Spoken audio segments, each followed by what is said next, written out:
lawmakers to meet on taxes, but real work is behind closed doors. Republicans will meet publicly Wednesday to hash out differences between the House and Senate tax bills. But the real negotiations are happening behind closed doors, making the conference committee's first open session little more than a box to be checked as the GOP rushes to complete its tax overhaul.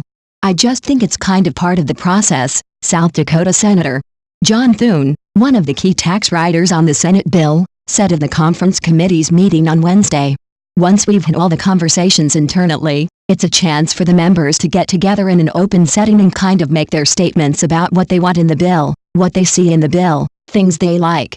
Indeed, much of the final discussions of the GOP's sweeping tax rewrite is being done in a nondescript room on the first floor of the Capitol, where key Senate Republicans have been quietly meeting to resolve the lingering sticking points and review offers sent from their House counterparts. Few details: how low to set the corporate tax rate, how generous to make the state and local tax deduction, are being discussed openly even as Republicans near a deal, with much of the fine print in flux as Republicans move to enact the most significant tax overhaul in a generation next week. That's left the first formal meeting of the House-Senate Conference Committee as little more than a pro forma session and the last-minute tax dash, prompting Democrats to ramp up their complaints about Republicans' rush to give President Donald Trump a major legislative win by Christmas. "It'd be nice if they showed us the bill," said Senator Debbie Stabenow, D. Mitch, one of the Democratic conferees. "I mean, we are being told that we'll have an opportunity to ask questions of staff, but we don't have a bill in front of us." Stabenow added, "The whole process has been a sham. So maybe we'll just write in some language around the edges, some handwritten language, and make changes."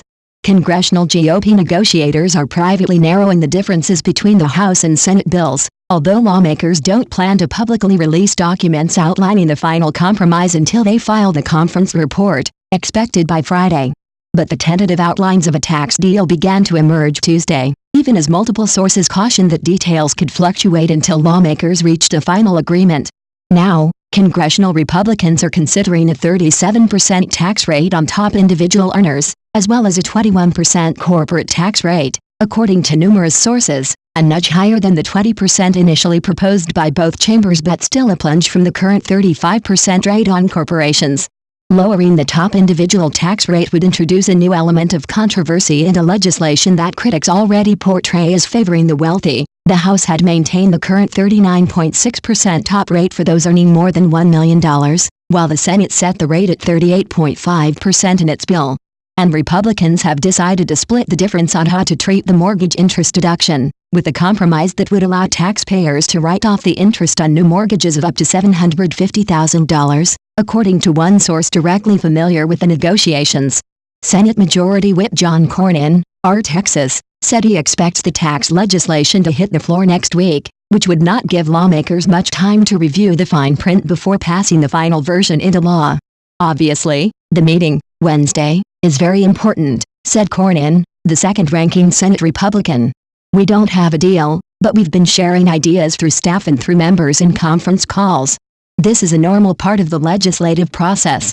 He added, "I'm not going to talk to you about those differences until we've got a final deal." Democrats say it's anything but normal, and plan to use Wednesday's open session of the conference committee to lash Republicans on not only the ugly sausage-making process behind the tax measure, but also its substance. Not a single Democratic lawmaker supported the tax bill in either chamber.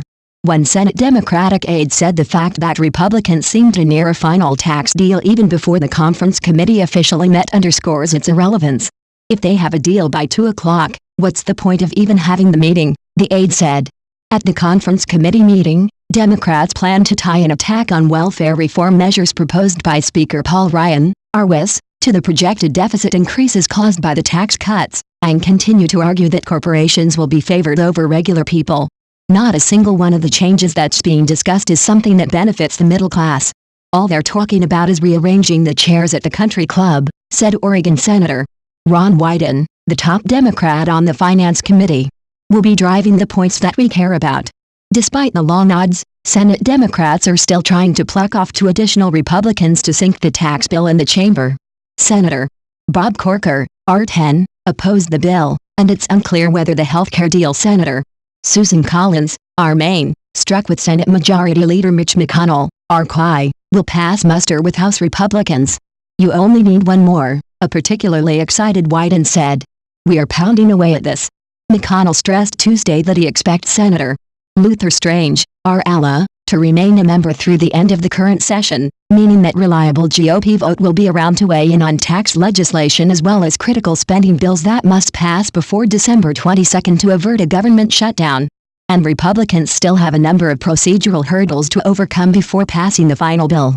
Senators have to run the tax provisions through the so-called bird bath, a parliamentary scrub that determines whether legislation complies with strict Senate rules that would allow a bill to pass with just 50 votes. Democrats get to make their case to the Senate parliamentarian as well, although they said Tuesday that they hadn't received final legislation from Republicans to deploy their procedural scrutiny. The process, from day one, obviously has been a disaster, said independent Senator Bernie Sanders of Vermont, the top Democrat on the Senate Budget Committee. Here is a piece of legislation that impacts virtually every American written behind closed doors without one public hearing.